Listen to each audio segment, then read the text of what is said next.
Hi friends, ಎಲ್ಲರಿಗೂ ನಮಸ್ಕಾರ. ಬನ್ನಿ ಫ್ರೆಂಡ್ಸ್, ಗೌರಿ ಶಂಕರ ಹಾಗೆ ಶಾರದೆ ಸೀರಿಯಲ್ನ ಮಹಾ ಸಂಚಿಕೆಯಲ್ಲಿ ಏನಾಗ್ತಿದೆ ಅಂತ ನೋಡ್ಕೊಬರೋಣ. ಹಾಗೂ ಯಾರೆಲ್ಲ ನನ್ನ ವಿಡಿಯೋ ನೋಡ್ತಾ ಇದ್ದೀರಾ ಅವರೆಲ್ಲ ಪುಟ್ಟದೊಂದು ಲೈಕ್ ಮಾಡಿ ಹಾಗೆ ಸಬ್ಸ್ಕ್ರೈಬ್ ಆಗೋದನ್ನು ಮರಿಬೇಡಿ ಫ್ರೆಂಡ್ಸ್. ಬನ್ನಿ ಸ್ಟಾರ್ಟ್ ಮಾಡೋಣ. ಮೊದಲಿಗೆ ಫ್ರೆಂಡ್ಸ್, ದೀಪನ ಕಿಡ್ನಾಪ್ ಮಾಡಬೇಕು ಅಂತ ರುದ್ರ ಪ್ಲಾನ್ ಮಾಡ್ಕೊಂಡು ಬಂದಿರ್ತಾರೆ. ದೀಪು ಸಹ ಸ್ಟೆಪ್ ಇದ್ದು ಕೆಳಗಡೆ ಬರ್ತಾ ಇರಬೇಕಾದ್ರೆ ರುದ್ರ ಅವಳನ್ನ ಕ್ಯಾಚ್ ಇಟ್ಕೊಳ್ಳೋಕೆ ಅಂತ ಹೋಗ್ತಾ ಇರಬೇಕಾದ್ರೆ ಅಷ್ಟೊತ್ತಿಗೆ ಯಾರೋ ಕೂಗ್ಬಿಡ್ತಾರೆ. ಮಿಸ್ ಆಗಿ ದೀಪು ಪುಟ್ಟ ತಪ್ಪಿಸ್ಕೋತಾಳೆ. ಅವಾಗ ರುದ್ರಪ್ಪ ಬೈತಾ ಇರ್ತಾನೆ, ಏನಿಲ್ಲ ನಿನಗೊಂದು ಮಗುನ ಹಿಡಿಯೋಕ್ಕಾಗಲ್ವೆಂದ್ಲ, ಗೊತ್ತಾಗಲ್ವ ಥೂ ನಿನ್ನ ಅಂತ ಬೈತಿರ್ಬೇಕಾದ್ರೆ, ಸುಮ್ಮನಿರಪ್ಪಯ್ಯ ನಾನೇನು ಮಾಡೋಣ, ಹಿಡಿಯೋಕೆ ಅಂತ ಹೋಗ್ತಾ ಇದ್ದೆ, ಅಷ್ಟೊತ್ತಿಗೆ ಯಾರೋ ಕೂಗಿದ್ರು ಆ ಹುಡುಗಿನ ಅಂತ ಹೇಳ್ತಿರ್ಬೇಕಾದ್ರೆ, ಅಲ್ಲ ಕಂಡ್ಲ ಮಗನ ಹಂಗೆ ಹಿಡಿಯೋದು, ಕೋಳಿ ಥರ ಕೌಚಾಕ್ಬೇಕು ಕಂಡ್ಲ ಹಿಡ್ಕೊಂಡು ಅಂತ ಹೇಳ್ತಿರ್ಬೇಕಾದ್ರೆ, ಸುಮ್ಮನಿರಪ್ಪಯ್ಯ ಅದನ್ನೇ ಬೈಬೇಡ, ಆಗಿದ್ದಾಗೋಯ್ತು, ಈಗ ಏನು ಮಾಡಬೇಕು ಅಂತ ಬೇರೆ ಪ್ಲ್ಯಾನ್ ಹೇಳು, ಎಲ್ಲ ನಮ್ಮ ಪ್ಲ್ಯಾನ್ ಹಾಳಾಯಿತು ಅಂತ ಕೇಳ್ತಾ ಇರ್ತಾನೆ. ರುದ್ರಪ್ಪ ಹೇಳ್ತಾ ಇರ್ತಾನೆ, ಏನಾದರೂ ಮಾಡಿ ಅವಳಿಗೆ ಒಂದು ಇವತ್ತು ಗತಿ ಕಾಣಿಸ್ಬೇಕು ಅಂತ ಹೇಳ್ತಿರ್ಬೇಕಾದ್ರೆ ಅವ್ರ ಮಾತನ್ನ ಮಿಸ್ ಆಗಿ ಪಾರ್ವತಿ ಕೇಳಿಸ್ಕೊಂಡು ಶಾಕಾಗಿ ಅಲ್ಲೇ ನಿಂತ್ಕೊಬಿಡ್ತಾಳೆ. ಅಷ್ಟೊತ್ತಿಗೆ ರುದ್ರನು ಸಹ ಹೇಳ್ತಾ ಇರ್ತಾನೆ, ನೀನು ಹೇಳಿದ್ಮೇಲೆ ಮುಗಿತಪ್ಪಯ್ಯ ಅವಳಿಗೊಂದು ಅಂತ್ಯ ಹಾಡದೆ ಅಂತ ಅನ್ಬೇಕಾದ್ರೆ ಅವರಿಬ್ಬರು ಗೌರಿ ಬಗ್ಗೆನೇ ಮಾತಾಡ್ತಿದ್ದಾರೆ ಅಂತ ಕೇಳ್ಕೊಂಡು ಶಾಕಾಗಿ ಪಾರ್ವತಿ ಎದುರುಕೊಂಡು ಅಲ್ಲೇ ನಿಂತ್ಕೊಬಿಡ್ತಾಳೆ. ಅಷ್ಟೊತ್ತಿಗೆ ರುದ್ರಪ್ಪ ಹೇಳ್ತಾ ಇರ್ತಾನೆ, ಯಾರೋ ಓದಂಗಾಯ್ತು ಕಂಡ್ಲ ರುದ್ರ, ಯಾರಾದರೂ ನನ್ನ ಮಾತನ್ನ ಕೇಳಿಸ್ಕೊಬಿಟ್ರೆ, ಈ ಕಡೆ ಯಾರೋ ಓದಂಗಾಯ್ತು ಹುಡ್ಕೋಗ್ಲ ಅಂತ ರುದ್ರನ ಆ ಕಡೆಗೆ ಕಳಿಸಿ ರುದ್ರಪ್ಪ ಈ ಕಡೆ ಓಡೋಗ್ತಿರ್ಬೇಕಾದ್ರೆ ಈ ಕಡೆ ಅವರಿಬ್ಬರಿಗೂ ಕಾಣ್ದಂಗೆ ಈ ಕಡೆ ಪಾರ್ವತಿ ಕದ್ದು ಈ ಕಡೆ ಬಂದುಬಿಡ್ತಾಳೆ. ಬಂದು ಟೆನ್ಷನ್ ಮಾಡ್ಕೋತಾ ಇರ್ತಾಳೆ. ಹಾಗೆ ಉಸಿರು ಬಿಟ್ಕೊಂಡು ಹೇಳ್ತಾ ಇರ್ತಾಳೆ, ಅಯ್ಯೋ ದೇವ್ರೆ, ನಾನು ಗೌರಿನ ಹೆಂಗಪ್ಪ ಕಾಪಾಡ್ಕೊಳ್ಳಿ, ಈ ಶಂಕರ ಬೇರೆ ಎಲ್ಲೋದ, ಎಲ್ಲೂ ಕಾಣ್ತಿಲ್ವಲ್ಲ ಅಂತ ಶಂಕರನ ಹುಡ್ಕೊ ಬರ್ತಿರ್ಬೇಕಾದ್ರೆ ಅದೇ ಸಮಯಕ್ಕೆ ಶಂಕರನು ಬರ್ತಾನೆ. ಆದರೆ ಅವನು ತನ್ನ ಪಾಡಿಗೆ ತಾನು ಫೋನಲ್ಲಿ ಮಾತಾಡ್ಕೊಂಡು ಹೋಗ್ತಿರ್ತಾನೆ. ಶಂಕರ ನಿಂತ್ಕೊಳ್ಳೋ ಅಂತ ಎಷ್ಟು ಕೂಗಿದ್ರು ಸಹ ತನ್ನ ಪಾಡಿಗೆ ತಾನು ಫೋನಲ್ಲಿ ಮಾತಾಡ್ಕೊಂಡು ಬ್ಯುಸಿಯಾಗಿ ಹೋಗೇ ಬಿಡ್ತಾನೆ. ಅಷ್ಟೊತ್ತಿಗೆ ಪಾರ್ವತಿ, ಇದೇನಿದು, ನನ್ನ ಮಾತನ್ನ ಕೇಳಿಸ್ಕೊಳ್ದಂಗೆ ಹೋದ, ಹೆಂಗಪ್ಪ ನಾನು ಗೌರಿನ ಕಾಪಾಡ್ಕೊಳ್ಳಿ ಭಗವಂತ ಅಂತ ನಿಂತಿದ್ದ ಜಾಗದಲ್ಲಿ ಯೋಚನೆ ಮಾಡ್ತಾ ಇರ್ತಾಳೆ. ಹಾಗೆ ರುದ್ರ ಯಾರು ಇರ್ಬೋದು ಅಂತ ಹುಡ್ಕೊಂಡು ಹೋಗ್ತಿರ್ಬೇಕಾದ್ರೆ ಯಾರು ಸಹ ಸಿಗದೇ ಇಲ್ಲ. ಆಗ ಅವರಿಬ್ರು ಡಿಕ್ಕಿ ಹೊಡ್ಕೊಬಿಟ್ಟು ಎದ್ರುಕೊಬಿಡ್ತಾರೆ.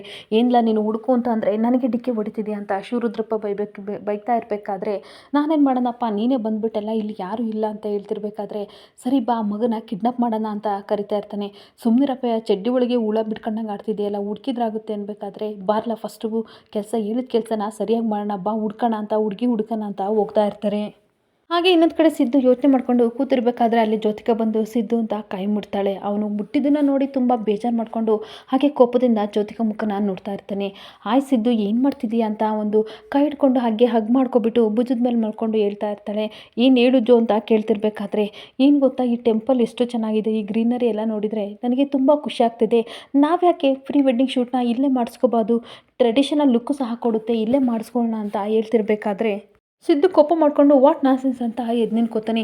ಏನಿದು ಅನ್ರೊಮ್ಯಾಂಟಿಕ್ ಥರ ಈ ಥರ ಬಿಹೇವ್ ಮಾಡ್ತಾ ಇದೆಯಲ್ಲ, ನಾವಿಬ್ಬರು ಮದುವೆ ಆಗೋರು ತಾನೇ, ಗ್ರಾನಿ ನೋಡಿದರೆ ನಮ್ಮಿಬ್ಬರು ಮದುವೆ ಚೆನ್ನಾಗಾಗಲಿ ಒಳ್ಳೇದಾಗಲಿ ಅಂತ ಎಷ್ಟು ದೂರ ಟೆಂಪಲ್ಗೆ ಕರ್ಕೊಂಬಂದಿದ್ದಾರೆ, ನೀನು ನೋಡಿದರೆ ಈ ರೀತಿಯ ಮುಖ ಮಾಡ್ಕೊಂಡು ನಿಂತ್ಕೊಂಡಿದೆಯಲ್ಲ ಅಂತ ಕೇಳ್ತಾ ಇರ್ತಾಳೆ. ಮತ್ತೆ ಜೊತೆಗೆ ಹೇಳ್ತಾ ಇರ್ತಾಳೆ, ಮನೇಲಿ ಹೇಗಿದ್ರು ಮದುವೆ ಮಾತುಕತೆ ನಡೀತಾ ಇದೆ, ನಾವು ಫ್ರೀ ವೆಡ್ಡಿಂಗ್ ಶೂಟ್ನ ಇಲ್ಲೇ ಮಾಡ್ಕೊಂಡ್ರೆ ಅದರಲ್ಲಿ ತಪ್ಪೇನು ಅಂತ ಅನ್ಬೇಕಾದ್ರೆ, ಶಟಾಪ್ ಜೋ, ಏನಂತ ಮಾತಾಡ್ತಿದ್ಯಾ, ನಿನಗೆ ಗೊತ್ತು ತಾನೇ ನನ್ನ ಮದುವೆ ಆಗಲ್ಲ ನಿನ್ನನ್ನು ಅಂತ, ನನಗೆ ನೀನು ಮದುವೆ ಆಗೋಕ್ಕೆ ಇಷ್ಟ ಇಲ್ಲ, ಅದು ಹೇಳಿದ್ರು ಸಹ ಏನೇನೋ ಇಮ್ಯಾಜಿನೇಷನ್ ನೀನು ಮಾಡ್ಕೋಬೇಡ ಅಂತ ಸಿದ್ದು ಹೇಳ್ತಾ ಇರಬೇಕಾದ್ರೆ ಜ್ಯೋತಿಕನಿಗೆ ತುಂಬ ಕೋಪ ಬರ್ತಾ ಇರುತ್ತೆ. ಮತ್ತೆ ಜ್ಯೋತಿಕಾ ಕೋಪ ಮಾಡ್ಕೊಂಡು ಹೇಳ್ತಾ ಇರ್ತಾಳೆ, ನೋ ಸಿದ್ದು, ಏನಂತ ಹೇಳ್ತಿದ್ಯಾ, ಮನೇಲಿ ನೋಡಿದರೆ ಮದುವೆ ಮಾತುಕತೆ ಜೋರಾಗಿ ನಡೀತಾ ಇದೆ, ಅವ್ರು ನೋಡಿದರೆ ನಮ್ಮಿಬ್ಬರ ಬಗ್ಗೆ ಕನಸು ಕಟ್ಟಿದ್ದಾರೆ, ನಾವು ಮದುವೆ ಆಗಲೇಬೇಕು, ನೀನು ನನ್ನ ಇತ್ತೀಚೆಗೆ ತುಂಬ ಇಗ್ನೋರ್ ಮಾಡ್ತಾ ಇದೆಯಾ, ಮುಂಚೆ ನಾವೆಲ್ಲ ಹೇಗಿದ್ವಿ, ಶಾರದಾ ದೀಪು ಬಂದಿದ್ದು ನನ್ನನ್ನು ಇಗ್ನೋರ್ ಮಾಡ್ತಾ ಇದೆಯಾ, ಅವ್ರ ಕಡೆ ಕಾನ್ಸಂಟ್ರೇಟ್ ನಾನು ಜಾಸ್ತಿ ಮಾಡ್ತಿದ್ಯಾ ಅಂತ ಹೇಳ್ತಾ ಇರಬೇಕಾದ್ರೆ ಸಿದ್ದು ಕೋಪ ಮಾಡ್ಕೊಂಡು ಅವ್ರ ಮುಖ ನಾನು ನೋಡ್ತಾ ಇದ್ರೆ ಇವರಿಬ್ಬರು ಮಾತಾಡೋದನ್ನ ದೀಪ ಪುಟ್ಟ ಅಲ್ಲಿ ನಿದ್ದು ಕದ್ದು ಕೇಳಿಸ್ಕೋತಾ ಇರ್ತಾಳೆ. ಆಗ ಮತ್ತೆ ಕೋಪ ಮಾಡ್ಕೊಂಡು ಸಿದ್ದು ಹೇಳ್ತಾ ಇರ್ತಾನೆ, ಹುಚ್ಚುಚ್ಚಾಗಿ ಏನೇನೋ ಮಾತಾಡಬೇಡ ನೀನು, ನಾನು ನಿನಗೆ ಮುಂಚೆಯಿಂದಲೇ ಹೇಳಿದ್ದೀನಿ, ನಿನ್ನ ಮೇಲೆ ನನಗೆ ಪ್ರೀತಿ ಇಲ್ಲ, ಬರೀ ಫ್ರೆಂಡ್ಶಿಪ್ ಅಂತ ನಿನಗೆ ಒತ್ತಿ ಹೇಳಿದ್ದೀನಿ, ಆದರೂ ಸಹ ನೀನು ಇದೇ ರೀತಿ ಮಾಡ್ತಾ ಇದೆಯಾ, ಯಾಕೆ ನಮ್ಮಿಬ್ಬರ ಮಧ್ಯಕ್ಕೆ ಶಾರದಾ ಮತ್ತು ದೀಪನ ತರ್ತಾ ಇದೆಯಾ ಅಂತ ಕೋಪ ಮಾಡ್ಕೊಂಡು ಬೈದು ತನ್ನ ಪಾಡಿಗೆ ತಾನು ಸಿಟ್ಟು ಮಾಡ್ಕೊಂಡು ಹೊರಟೋಗೇ ಬಿಡ್ತಾನೆ. ಜ್ಯೋತಿಕಾ ಒಬ್ಬಳು ನಿಂತ್ಕೊಂಡು ಕೋಪ ಮಾಡ್ಕೊಂಡು ಬೈಕತ್ತಾ ಇರ್ತಾಳೆ, ನಮ್ಮದು ಮದುವೆ ಒಂದಾಗಲಿ, ಆಮೇಲೆ ಆ ಶಾರದಾ ದೀಪಿಗೆ ಒಂದು ಗತಿ ಮಾಡ್ತೀನಿ, ಪ್ರಪಂಚದಲ್ಲೇ ಇರಬಾರ್ದು ಆ ರೀತಿ ಮಾಡ್ತೀನಿ ಅಂತ ಮಾತಾಡ್ತಿದ್ದನ್ನು ಈ ಕಡೆ ದೀಪ ಪುಟ್ಟ ಕೇಳ್ಕೊಂಡು ಶಾಕಾಗಿ ನಿಂತ್ಕೊಬಿಡ್ತಾಳೆ. ಅಲ್ಲ ಜ್ಯೋತಿಕಾ ಮೇಡಮ್ ಏನಂತ ಹೇಳ್ತಾ ಇದ್ದಾರೆ, ಇವರಿಬ್ಬರು ಮದುವೆ ಆಯಿತು ಅಂತ ಅಂದರೆ ನನ್ನನ್ನು ಅಮ್ಮನ್ನು ದೂರ ಮಾಡ್ತಾರಂತೆ, ಹಾಗೆ ನನ್ನ ಸಿದ್ದು ಫ್ರೆಂಡ್ ಜೊತೆ ನನ್ನನ್ನು ಇರೋಕ್ಕೆ ಬಿಡಲ್ವ, ಹಾಗಾದರೆ ನನ್ನ ಸಿದ್ದು ಫ್ರೆಂಡಿಂದ ನನ್ನನ್ನು ದೂರ ಮಾಡ್ತಾರೆ ದೇವ್ರೆ ಅಂತ ಕಣ್ಣೀರು ಹಾಕ್ಕೊಂಡು ಅಲ್ಲೇ ಅವಳು ನಿಂತ್ಕೊಬಿಡ್ತಾಳೆ. ಇನ್ನೊಂದು ಕಡೆ ಶಂಕರನ ಗಂಗಾ ಮಾತಾಡಿಸ್ಬೇಕು ಅಂತ ಕರ್ಕೊಬಂದಿರ್ತಾಳೆ. ತನ್ನ ಪಾಡಿಗೆ ನಾನು ಶಂಕರ ನಿಂತಿರ್ಬೇಕು ಹೇಳ್ತಿರ್ಬೇಕಾದ್ರೆ ಗಂಗಾ ಹೇಳ್ತಾ ಇರ್ತಾಳೆ, ಅಲ್ಲ ಶಂಕರ್ ಅವರೇ ಯಾಕೆ ಈ ರೀತಿ ನಿಂತಿದ್ದೀರಾ, ನಮ್ಗೆ ಇವಾಗ ಎಂಗೇಜ್ಮೆಂಟ್ ಆಗಿದೆ, ನಾವಿಬ್ಬರು ತುಂಬ ಕ್ಲೋಸ್ ಆಗಬೇಕು, ಒಬ್ರನ್ನೊಬ್ರನ್ನ ಅರ್ಥ ಮಾಡ್ಕೋಬೇಕು, ಪ್ರತಿಯೊಬ್ಬ ಹುಡುಗಿ ಎಂಗೇಜ್ಮೆಂಟ್ ಆದಮೇಲೆ ಟೈಮ್ ಸಿಕ್ಕಿದ್ರೆ ಸಾಕು ಅವರಿಗೆ ಹತ್ತಿರ ಆಗಬೇಕು ಅಂತ ನೋಡ್ತಾ ಇರ್ತಾರೆ. ಅಂತರದಲ್ಲಿ ನೀವು ಏನು ಮಾತಾಡ್ದೇ ತನ್ನ ಪಾಡಿಗೆ ತಾವು ನಿಂತಿದ್ದೀರಲ್ಲ, ಏನಾಯ್ತು ಅಂತ ಕೇಳ್ತಾ ಇರ್ತಾಳೆ. ಹೀಗೆ ಮತ್ತೆ ಗಂಗಾ ಹೇಳ್ತಾ ಇರ್ತಾಳೆ, ನನ್ನ ಕೈಲಿ ನಿಮ್ಮನ್ನ ಬಿಟ್ಟಿರೋಕ್ಕಾಗಲ್ಲ ಅಂತ ಬಂದು ಕೈ ಹಿಡ್ಕೊಂಡು ಹಗ್ ಮಾಡ್ಕೊಂಡು ಭುಜದ ಮೇಲೆ ಹಾಗೆ ಮಲ್ಕೊಂಡಾಗ ಶಂಕರ ಹೇಳ್ತಾ ಇರ್ತಾನೆ, ಏನು ಮಾಡ್ತಿದ್ಯಾ ಗಂಗಾ ಅಂತ ಅನ್ಬೇಕಾದ್ರೆ, ಯಾಕೆ ಶಂಕರ್ ಅವರೇ ನನ್ನ ಗಂಡನ ಕೈಯ ನಾನು ಇಟ್ಕೋಬಾರ್ದು, ನಿಮ್ಮ ಭುಜದ ಮೇಲೆ ನಾನು ಮಲಗಬಾರ್ದು, ನನಗೇನು ಆಸೆ ಇರಲ್ವಾ ಅಂತ ಕೇಳ್ತಿರ್ಬೇಕಾದ್ರೆ ಏನು ಮಾತಾಡದೆ ಹಾಗೆ ಮೌನಿಯಾಗಿ ನಿಂತ್ಕೊಬಿಡ್ತಾನೆ.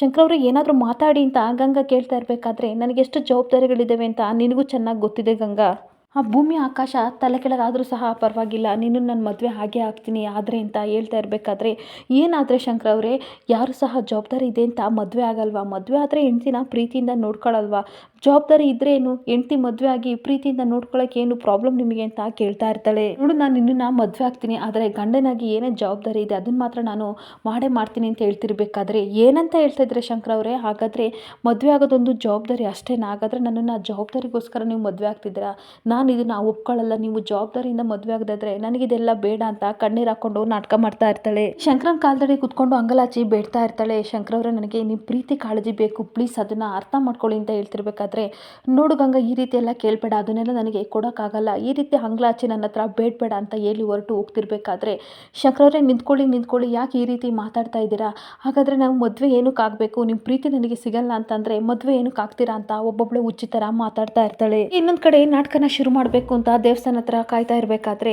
ಮಂಗಳವಧೆ ನುಡ್ಸೋಕ್ಕೆ ಅಂತ ಒಬ್ಬರು ಡೋಲ್ ಥರ ಇನ್ನೊಬ್ಬರು ಪೀಪು ಉದರ್ ಥರ ವೇಷ ಹಾಕೊಂಡು ಈ ಕಡೆ ರುದ್ರ ಬರ್ತಾ ಇರ್ತಾರೆ. ಅವಾಗ ರುದ್ರ ಹೇಳ್ತಾ ಇರ್ತಾನೆ, ಅಪ್ಪಯ್ಯ ನಾವು ತುಂಬ ಚೆನ್ನಾಗಿ ಕಾಣ್ತಿದ್ದೀವಿ ಅಲ್ವಾ ಈ ಡ್ರೆಸ್ಸಲ್ಲಿ, ಯಾರು ಸಹ ನಮ್ಮನ್ನು ಗೊತ್ತು ಮಾಡಲ್ಲ ಅಂತ ಹೇಳ್ತಿರ್ಬೇಕಾದ್ರೆ, ನನ್ನ ಮಗನೇ ಯಾರು ಗೊತ್ತು ಮಾಡಬಾರ್ದು ಅಂತ ಈ ರೀತಿ ಡ್ರೆಸ್ನ ವೇಷನ ಹಾಕೊಂಡು ಬಂದಿದ್ದೀವಿ, ಬಾ ನಾವು ಬಂದಿರೋ ಕಾರ್ಯನ ಮಾಡಿಬಿಟ್ಟು ಕೆಲಸ ಮುಗಿಸಿ ಬೇಗ ಹೋಗೋಣ, ಇಲ್ಲಿಂದ ತಪ್ಪಿಸ್ಕೊಳ್ಳೋಣ ಅಂತ ಇಬ್ಬರು ಬರ್ತಾ ಇರಬೇಕಾದ್ರೆ, ಅದೇ ಸಮಯಕ್ಕೆ ಪಾರಿಜಾತ ಏನಿದು ನೀವು ವಾದ್ಯವರ ಅಂತ ಕೇಳಬೇಕಾದ್ರೆ ಹೂ ಅಂತ ಹೇಳಿದಾಗ, ಸರಿ ಆಯಿತು ಹೋಗಿ ಅಂತ ಹೇಳ್ತಾ ಇರ್ತಾಳೆ. ಅಪ್ಪಯ್ಯ ನಮ್ಮನ್ನು ಯಾರು ಗೊತ್ತು ಮಾಡಲಿಲ್ಲ ಅಂತ ರುದ್ರ ಹೇಳ್ತಿರ್ಬೇಕಾದ್ರೆ, ನಿಂತ್ಕೊಳ್ಳಿ ಅಂತ ಹೇಳಿದಾಗ ಇವರಿಬ್ಬರಿಗೂ ತುಂಬ ಟೆನ್ಷನ್ ಆಗ್ತಾ ಇರುತ್ತೆ. ಅವಾಗ ಹತ್ರ ಬಂದುಬಿಟ್ಟು ವಾದ್ಯ ಕೇಳೋಕ್ಕೆ ತುಂಬ ಅಂದರೆ ತುಂಬ ಖುಷಿಯಾಗುತ್ತೆ, ಎಷ್ಟೋ ವರ್ಷ ಆಯಿತು ನಾವು ಕೇಳಿ, ಒಂದ್ಸಲ ನುಡಿಸ್ತೀರಾ ಅಂತ ಕೇಳ್ತಿರ್ಬೇಕಾದ್ರೆ ಆಶ್ಚರ್ಯದಿಂದ ಪಾರಿಜಾತ ಮುಖನ ನೋಡಿಕೊಂಡು ಟೆನ್ಷನ್ ಮಾಡ್ಕೋತಾ ಇರ್ತಾರೆ. ಎಷ್ಟು ವರ್ಷದಿಂದ ನೀವು ವಾದ್ಯನ ಬಾರಿಸ್ತಾ ಇದ್ದೀರಾ, ಒಂದ್ಸಲ ಹೇಳ್ತೀರಾ ನುಡಿಸ್ತೀರಾ, ನಾನು ಕೇಳ್ಕೋಬೇಕು ಅಂತ ಪಾರಿಜಾತ ಕೇಳ್ತಾ ಇರ್ತಾಳೆ.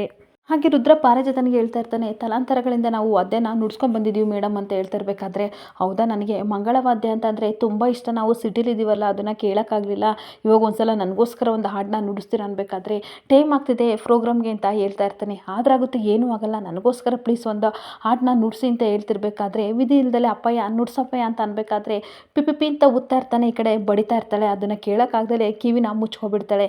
ಅಲ್ಲ ಕಂಡ್ರೆ ಯಾರು ನಿಲ್ಲಿಸ್ರಿ, ನೀವೇನು ಊದ್ತಾ ಇದ್ದೀರಾ, ವಾದ್ಯನ ಊದ್ತಾ ಇಲ್ಲ, ಪಾತ್ರೆನ ಬೀಳಿಸೋ ಸೌಂಡ್ ಥರ ಮಾಡ್ತಾ ಇದ್ದೀರಾ, ನಿಮಗೆ ಬರಲ್ವಾ ಅಂತ ಬೈತಾ ಇರ್ತಾಳೆ.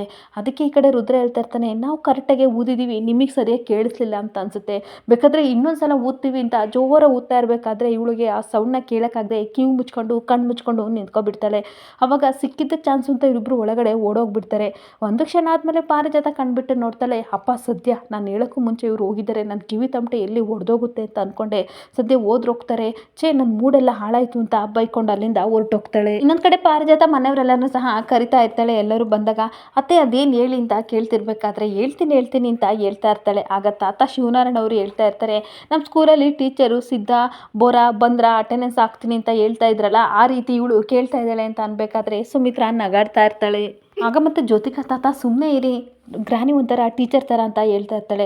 ಹೌದು ಸ್ಕೂಲಲ್ಲಿ ಹೇಳ್ತಾ ಇದ್ರು, ಬರ್ತಾ ರಾಯರ್ ಕೂತ್ರೆ ಕತ್ತೆ ಅಂತ ಟೀಚರ್ ಹೇಳ್ತಾ ಇದ್ರು, ಆದರೆ ನಿಮ್ಮ ಗ್ರಾನಿ ಮಾತ್ರ ಯಾವಾಗಿದ್ರು ಪರ್ಮನೆಂಟ್ ಕತ್ತೆ, ಸ್ವಲ್ಪ ಲೂಸು ಅಂತ ಹೇಳ್ತಾ ಇರಬೇಕಾದ್ರೆ ಎಲ್ಲರೂ ನಗಾಡ್ತಾ ಇರ್ತಾರೆ. ಪಾರಿಜಾತ ಬೇಜಾರು ಮಾಡ್ಕೊಂಡು, ಯಾವಾಗಲೂ ನೀವು ನನ್ನನ್ನು ರೇಗಿಸ್ತಾ ಇರ್ತೀರಾ ಅಂತ ಹೇಳ್ತಿರ್ಬೇಕಾದ್ರೆ ಸುಮಿತ್ರಾ ಹೇಳ್ತಾ ಇರ್ತಾಳೆ, ಸುಮ್ನಿರಿ ಮಾವ ರೇಗಿಸ್ಬೇಡಿ ಅಂತ ಹೇಳ್ತಿರ್ಬೇಕಾದ್ರೆ ಮತ್ತೆ ಪಾರಿಜಾತ ಹೇಳ್ತಾ ಇರ್ತಾಳೆ, ಸುಮಿತ್ರಾ ನೀನು ಮತ್ತೆ ಗೋಲ್ಡಿ ಅಷ್ಟೇ ನನ್ನನ್ನು ಅರ್ಥ ಮಾಡ್ಕೊಂಡಿರೋದು ಅಂತ ಅಂದಾಗ ಮತ್ತೆ ಎಲ್ಲರೂ ನಗಾಡ್ತಾ ಇರ್ತಾರೆ. ಸರಿ ಅತ್ತೆ ಏನು ಕರೆದ್ರಿ ಹೇಳ್ರಿ ಅಂತ ಅನ್ಬೇಕಾದ್ರೆ, ನಾಳೆ 5:30 ಪೂಜೆ ಇದೆ, ಎಲ್ಲರೂ ಸ್ನಾನ ಮಾಡಿಕೊಂಡು ಪೂಜೆಗೆ ಬರಬೇಕು ಅಂತ ಅನ್ಬೇಕಾದ್ರೆ ಗೋಲ್ಡಿ ಹೇಳ್ತಾ ಇರ್ತಾಳೆ, ವಾಟ್ 5:30ಗಾ, ಎಲ್ಲ ಸ್ಲೀಪಿಂಗ್ ಮೂಡಲ್ಲಿ ಇರ್ತಾರೆ, ನನ್ನ ಕೈಲಿ ಬರೋಕ್ಕಾಗಲ್ಲ ಅಂತ ಅನ್ಬೇಕಾದ್ರೆ, ನೋಡು ಗೋಲ್ಡಿ ನಿನಗೋಸ್ಕರ ಈ ಪೂಜೆ ಮಾಡಿಸಿರೋದು, ಸಿದ್ದು ನೀನು ಒಟ್ಟಿಗೆ ಪೂಜೆಗೆ ಕೂರಬೇಕು, ಅದಕ್ಕೋಸ್ಕರ ನಾನು ಮಾಡಿಸಿರೋದು ಅಂತ ಹೇಳ್ತಿರ್ಬೇಕಾದ್ರೆ ನನ್ನ ಕೈಲಾಗಲ್ಲ ಅಂತ ಹೇಳ್ತಾ ಇರ್ತಾಳೆ. ಸುಮಿತ್ರಾ ಹೇಳ್ತಾ ಇರ್ತಾಳೆ, ಆಗಲ್ಲ ಅಂತ ಹೇಳ್ಬಾರ್ದು ಪುಟ್ಟ, ಒಪ್ಕೊ ಅಂತ ಅನ್ಬೇಕಾದ್ರೆ, ನೋಡು ನಿನಗೋಸ್ಕರನೇ ಇವಳು ಪೂಜೆ ಮಾಡ್ತಿದ್ದಾಳೆ, ಒಳ್ಳೆ ಮನಸ್ಸಿಂದ ಏನೋ ಈ ಕಡೆ ಸಿದ್ದುಗೂ ಜೊತೆಗೂ ಮಾಡಬೇಕು ಒಳ್ಳೇದಾಗಲಿ ಅಂತ ಪೂಜೆ ಮಾಡಿಸ್ತಿದ್ದಾಳೆ. ಸುಮ್ಮನೆ ಎಲ್ಲರೂ ರೆಡಿಯಾಗಿ ಬನ್ನಿ ಅಂತ ತಾತ ಹೇಳ್ತಿರ್ಬೇಕಾದ್ರೆ ಎಲ್ಲರೂ ಏನು ಮಾತಾಡದೆ ಸುಮ್ಮನಾಗ್ಬಿಡ್ತಾರೆ. ಆವಾಗ ಮತ್ತೆ ಪಾರಿಜಾತ ಹೇಳ್ತಿರ್ತಾಳೆ, ಗಂಗಾ ನೀನು 5 ಗಂಟೆಗೆ ಬರಬೇಕು ಅಂತ ಅಂದಾಗ, ನಾನು ರೆಡಿ ಶಂಕರವ್ರ ಜೊತೆ ಪೂಜೆ ಮಾಡೋಕ್ಕೆ, ನಾನು ಬೇಕಾದ್ರೆ ಇಡೀ ರಾತ್ರಿ ಎಲ್ಲ ಹಾಗೆ ಇದ್ಬಿಡ್ತೀನಿ, ಆದರೆ ಶಂಕರವ್ರು ಮಾತ್ರ ಒಪ್ಕೋಬೇಕಲ್ಲ ಅಂತ ಹೇಳ್ತಿರ್ಬೇಕಾದ್ರೆ ಪಾರಿಜಾತ ನೀನು ಟೆನ್ಷನ್ ತೊಗೋಬೇಡ, ಶಂಕರನು ಬಂದೇ ಬರ್ತಾನೆ, ನಾನು ಒಪ್ಪಿಸ್ತೀನಿ ಅಂತ ಅಂದಾಗ ಸರಿ ಅಂತ ಎಲ್ಲರೂ ಖುಷಿಪಟ್ಟು ಬರ್ತೀವಿ ಅಂತ ಹೇಳ್ತಾ ಇರ್ತಾರೆ. ಇನ್ನೊಂದು ಕಡೆ ಶಿವರುದ್ರಪ್ಪ ಮತ್ತು ರುದ್ರ ಇಬ್ಬರು ಮಾತಾಡ್ಕೋತಾ ಇರ್ತಾರೆ. ಅಪ್ಪಯ್ಯ ಸಿಕ್ಕಿದ್ದೆ ಚಾನ್ಸ್, ಇವಾಗ ಹೋಗಿ ಹಿಡ್ಕೊಬಿಡೋಣ ಅವ್ರನ್ನ ಅಂತ ಅನ್ಬೇಕಾದ್ರೆ, ಸರಿ ಕಣ್ಲಾ ಇದನ್ನು ಹುಷಾರಾಗಿ ಮಾಡಬೇಕು, ಯಾರೂ ಇಲ್ಲ, ಹೆಂಗೂ ಮಕ್ಕಳು ಆಟ ಆಡ್ತಿದ್ದಾವೆ, ಇವಾಗ ಹೋಗಿ ಅವ್ರನ್ನ ಹಿಡ್ಕೊಬಿಡೋಣ ಅಂತ ಹೇಳ್ತಾ ಇರ್ತಾನೆ. ಅಷ್ಟೊತ್ತಿಗೆ ಪಾರ್ವತಿ ಅವರಿಬ್ಬರು ಮಾತಾಡೋದನ್ನ ಕದ್ದು ಮತ್ತೆ ಕೇಳ್ಕೊತಾ ಇರ್ತಾಳೆ. ಹುಷಾರು ಕಣ್ಲಾ, ಲಾಸ್ಟ್ ಟೈಮ್ ಮಾಡ್ದಂಗೆ ಮಾಡಬೇಡ ಅಂದಾಗ, ನೋಡಪ್ಪಯ್ಯ ಒಂದು ಕೆಲಸ ಮಾಡು, ನೀನು ಕಾರ್ ಹತ್ರ ಕೂತ್ಕೊಂಡು ಕಾರ್ನ ಸ್ಟಾರ್ಟ್ ಮಾಡು, ನಾನು ಬೇಗ ಚಿನ್ಕುರುಣಿನ ಎತ್ತಕೊಂಬರ್ತೀನಿ, ಕಾರ್ನ ಸ್ಟಾರ್ಟ್ ಮಾಡ್ಕೊಂಡು ಓಡೋಗ್ಬಿಡೋಣ ಅಂತ ಅನ್ಬೇಕಾದ್ರೆ, ಬೇಡ ಕಂಡ ಎಡ್ವರ್ಟ್ ಮಾಡ್ತೀಯ ಅಂತ ಬೈತಾ ಇರ್ತಾನೆ. ನನ್ನ ಮಾತು ಕೇಳಪ್ಪಯ್ಯ, ನೀನು ಹೋಗಪ್ಪಯ್ಯ ಅಂತ ಈ ಕಡೆ ಶಿವರುದ್ರಪ್ಪನ ಕಳಿಸ್ಬಿಟ್ಟು, ಚಿಂಕುಡುಗಳ ಇಬ್ಬರು ಒಬ್ರಿಗಿನ್ನೊಬ್ರು ಬೊಲೆ ಫಾಸ್ಟ್ ಇದ್ದೀರಾ, ಬರ್ತಾ ಇದ್ದೀನಿ ಇರಿ ನಿಮ್ಮ ಹತ್ರ ಅಂತ ಮಕ್ಕಳನ್ನ ಕಿಡ್ನಾಪ್ ಮಾಡೋಕ್ಕೆ ಅಂತ ಬರ್ತಾ ಇರ್ತಾನೆ. ಅಷ್ಟೊತ್ತಿಗೆ ಪಾರ್ವತಿ ಯೋಚನೆ ಮಾಡ್ತಾ ಇರ್ತಾಳೆ, ದೇವ್ರೆ ಎಂಥ ಸಂಕಷ್ಟಕ್ಕೆ ನನ್ನನ್ನು ಸಿಲುಕ್ಬಿಟ್ಟೆ, ನನ್ನ ಗಂಡ ಮತ್ತು ಮಗ ಇಬ್ಬರು ಸಹ ರಾಕ್ಷಸ ಗುಣದಲ್ಲಿ ಹುಟ್ಟಿದ್ರು ಅಂತ ಅನಿಸುತ್ತೆ, ಅದಕ್ಕೆ ಯಾವಾಗಲೂ ಬರೀ ಈ ಥರನೇ ಕೆಟ್ಟ ಆಲೋಚನೆ ಮಾಡ್ತಾರೆ, ನಾನೇನಾದರೂ ಇವಾಗ ಸುಮ್ಮನೆ ಇದ್ದರೆ ಗೌರಿಗೋ ಮಕ್ಕಳಿಗೆ ಏನಾದ್ರು ಒಂದು ಗತಿ ಮಾಡ್ತಾರೆ, ಭಗವಂತ ಮನುಷ್ಯತ್ವ ಇಂಪಾರ್ಟೆಂಟು, ನನ್ನ ಕಣ್ಮುಂದೆ ಒಂದು ಮಗಿನ ಪ್ರಾಣ ಹೋಗ್ತಿದೆ ಅಂದರೆ ನಾನು ಹೇಗಿರಲಿ, ತಪ್ಪು ಯಾರೇ ಮಾಡಲಿಲ್ಲ ಅವ್ರಿಗೆ ಶಿಕ್ಷೆ ಆಗಲೇಬೇಕು, ನಾನು ಏನಾದರೂ ಮಾಡ್ತೀನಿ ಅಂತ ಪ್ರಯತ್ನ ಮಾಡ್ತಾ ಇರ್ತಾಳೆ. ಅಷ್ಟೊತ್ತಿಗೆ ಮಗ ನನ್ನ ಕಡೆಗೆ ಬರ್ತೈತೆ, ಏನಾದರೂ ಮಾಡಿ ಹಿಡ್ಕೋಬೇಕು ಅಂತ ಈ ಕಡೆ ರುದ್ರ ಮಗುನ ಕ್ಯಾಚ್ ಹಿಡ್ಕೊಳ್ಳೋಕೆ ಅಂತ ಹೋಗ್ತಿರ್ಬೇಕಾದ್ರೆ ಒಂದು ಸರಿಯಾದ ದೊಣ್ಣೆನ ತಗೊಂಡು ತಲೆ ಮೇಲೆ ಕೊಡ್ದು ರುದ್ರನ ಬಿಡಿಸ್ಬಿಡ್ತಾಳೆ. ಹತ್ರ ಬಂದು ನೋಡಿದಾಗ ಅಪ್ಪ ಸದ್ಯ ಬದುಕಿದ್ದಾನೆ ಅಂತ ಅಂದ್ಬಿಟ್ಟು ಯಾರಾದರೂ ನೋಡೋಕ್ಕೂ ಮುಂಚೆ ಇವನನ್ನ ಸಾಗಿಸ್ಬೇಕು ಅಂತ ಅಂದ್ಬಿಟ್ಟು ಎಳೆಯಕ್ಕೆ ಹೋಗ್ತಾಳೆ. ಆಗೋದೇ ಇಲ್ಲ. ಆಗ ಒಂದು ಚಾಪೆ ತಂದು ಸುತ್ತಬಿಟ್ಟು ಗೊಂಚಲೆಲ್ಲ ಮುಚ್ಚಿಬಿಟ್ಟು ಅಲ್ಲಿಂದ ಅವಳು ಎಸ್ಕೇಪ್ ಆಗ್ತಾಳೆ. ಇನ್ನೊಂದು ಕಡೆ ನಾಟಕನ ಶುರು ಮಾಡ್ತಾ ಇರ್ತಾರೆ. ಊರಿನ ಅಧ್ಯಕ್ಷರು ಎಲ್ಲರನ್ನೂ ವೆಲ್ಕಮ್ ಮಾಡ್ತಾ ಇರ್ತಾರೆ. ಬಂದಿರೋ ಜನತೆಗಳೆಲ್ಲರಿಗೂ ನಮಸ್ಕಾರ. ಇವಾಗ ಸ್ವಲ್ಪ ಹೊತ್ತಿನಲ್ಲೇ ನಾಟಕ ಪ್ರಾರಂಭ ಆಗುತ್ತದೆ ಅಂತ ನಾಟಕ ಎಲ್ಲ ಶುರು ಮಾಡ್ತಿರ್ಬೇಕಾದ್ರೆ ಭುವಿ ಪಾರ್ವತಿ ವಿಷಯದಲ್ಲಿ ಬರ್ತಾಳೆ. ಅವಳು ಮಾತು ಎಲ್ಲ ಕೇಳಿಕೊಂಡು ಮನೆಯವರೆಲ್ಲರೂ ತುಂಬ ಖುಷಿ ಪಡ್ತಾ ಇರ್ತಾರೆ. ಈ ಕಡೆ ಸಿಕ್ಕಾಬಟ್ಟೆ ಕ್ಲಾಪ್ಸ್ ಆಗ್ತಿರ್ತಾರೆ. ಹಾಗೆ ಭುವಿ ತುಂಬ ಚೆನ್ನಾಗಿ ನಾಟಕನ ಮಾಡ್ತಾ ಇರ್ತಾಳೆ. ಅದನ್ನು ನೋಡಿ ಈ ಕಡೆ ಶಂಕರನು ತುಂಬ ಖುಷಿಯಾಗಿ ನಿಂತ್ಕೊಬಿಡ್ತಾನೆ.